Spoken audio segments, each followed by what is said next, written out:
सोलापूर शहरातून एक खळबळजनक घटना समोर आली आहे।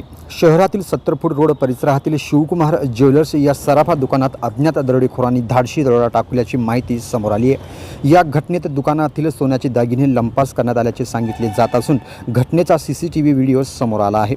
दरोडेखोरांची ओळख अद्याप पटलेली नसून नेमके किती सोन्याची चोरी झाली त्याची किंमत किती आहे याचा तपास पोलीस करीत आहेत। या घटनेनंतर पोलिसांनी परिसरातील सीसीटीव्ही फुटेज ताब्यात घेऊन तपासाची चक्रे वेगाने फिरवली आहेत।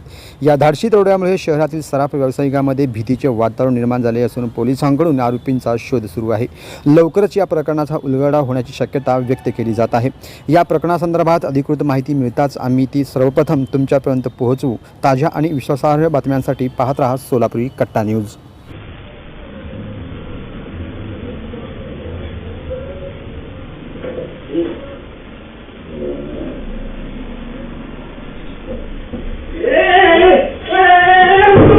Stand up.